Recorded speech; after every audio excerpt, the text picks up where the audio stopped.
Hello, and welcome to the Cryptocurrency News Channel. Now, this is important. I'm here to talk to you about the new US infrastructure bill that actually has a crypto provision that was stuffed into it. And it is evil. It is an abomination unto mankind. The provision is really, really bad, and it could effectively ban cryptocurrency mining in the United States through a stealth method. And the KYC requirements are so stringent, it could basically just almost shut down the US cryptocurrency industry. So here's a new provision has been added that expands the tax code's definition of broker to capture nearly everyone in crypto, including non-custodial actors like miners, forcing them all to KYC users. So this is from Jay Krasinski. He is a digital assets lawyer. So what the bill does is it expands the definition of a broker, and brokers do actually have to report to the IRS to include any person who is responsible for and regularly provides any service effectuating transfers of digital assets. Earlier drafts said even if non-custodial and explicitly included DEX and P2P markets. So even DEXs and P2P markets may be forced to KYC, and there's really almost no way they can do that. So it might actually effectively make them illegal, making people have to go through VPNs to get to them. Because remember, true DEXs are supposed to be decentralized, and they're not really supposed to collect personal information. I'm not really sure if Uniswap is actually decentralized or not. This definition is so broad, it could apply to nearly every economic actor in the US crypto industry if read literally.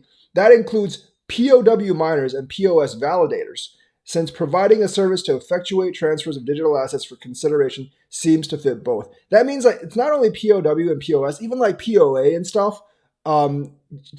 Your crypto isn't really your crypto is not going to be immune from this. Even if you have like a POA validator or whatever, like every single validator technically provides a service, and therefore even the validators of any crypto would technically have to do KYC reporting requirements. They have, like, regardless of which crypto you have, a validator essentially has no way to actually collect your own data, so they might be out of service. This would obviously include a huge range of DeFi market participants because DeFis are supposed to be anonymous, DEXs are supposed to be anonymous, and you basically just connect your own wallet to the DEX. And if it's truly a DEX, it really shouldn't be able to collect your information. Depending on what for consideration means, it might also extend to non-economic actors like node operators or wallet developers. So if you operate a node or you're a wallet developer, you could have to collect KYC as well. Now, obviously, like us with the traditional wallets, there's not even a KYC option. So that might actually just put them out of business. The scope here could be massive. The tax code requires brokers to comply with the IRS reporting requirements. Most importantly, they have to give Form 10099s to their customers and file them with the IRS as well. But remember, and this stuff, I think it did get past the House, and it's not really a Democrat or a Republican bill. It's a bipartisan bill, which gives it a lot more trouble. To fill out Form 10099s, brokers have to collect customer data, including name, address, phone number, and etc. Now, we do have allies in Congress that are raving against this bill, but there's not enough of them. We need to write the congressman and tell them that this bill is bad. This means brokers will have to KYC customers to comply with IRS reporting requirements. As a result, the provision functions as a surveillance mandate, just like the one SEC Mnuchin proposed in the final days of the Trump administration. So this was actually proposed before by Stephen Mnuchin of the Donald Trump administration, but it was just brought back up with a bipartisan effort. As those who understand crypto already know, users are pseudonymous with access is permissionless, obviously on the blockchain. And this is the kicker. It is literally impossible for non-custodial actors like miners to get information they need to do Form 10099s. In practice, this could mean a de facto ban on mining in the United States. I think that's the same thing with like node validators for like if you're talking about validators on Ethereum, Ripple, VeChain, anything else. Honestly, like this is very bad. This sounds insane, but it might actually happen. Most crypto legislation goes nowhere, so it's easy to ignore. Not this time. This provision is part of the bipartisan and otherwise popular infrastructure bill, which is moving quickly through Congress and is highly likely to pass. So, and I'm pretty sure the president will sign it. I think like this infrastructure bill, regardless of which party was in power, like the president would actually sign it. Because if you don't sign it, it'll probably get 2/3. It would probably get 2/3 congressional veto power. So this thing is really, really bad. This is a provision that just stuck in the infrastructure bill just to pass it. I think like enemies of crypto really just want to pass it.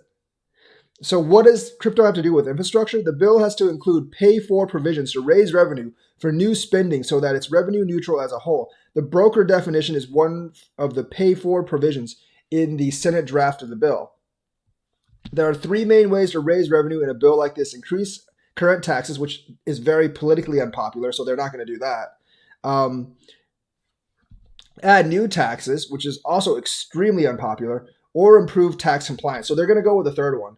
And this allegedly falls in the third category, making people pay taxes they already owe. Congress thinks crypto is full of tax evaders, which that's arguable. I don't think it is.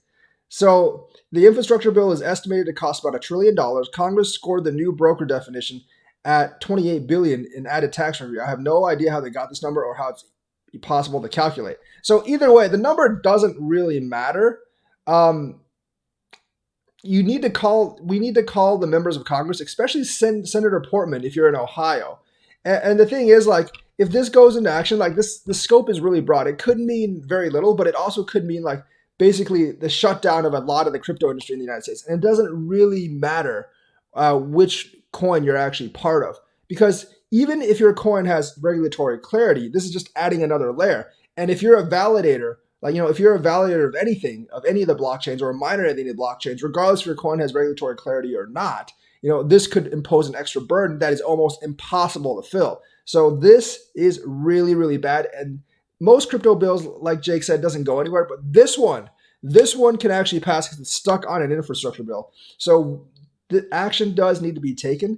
And this could shut down a huge part of the crypto industry in the United States if they really take a broad interpretation of this bill. So this needs to be stopped, and it needs to be stopped soon. At least, like, I don't mind the infrastructure bill, honestly. I really don't mind the infrastructure bill. I think, like, the U.S. infrastructure is like god awful, and it needs to be like improved and all. So there needs to be an infrastructure bill. But using this to pay for part of it is definitely not the way to go. So that's the news for today. Let me know what you think. Like and subscribe, and hit that bell notifications button. Thank you, and have a nice day.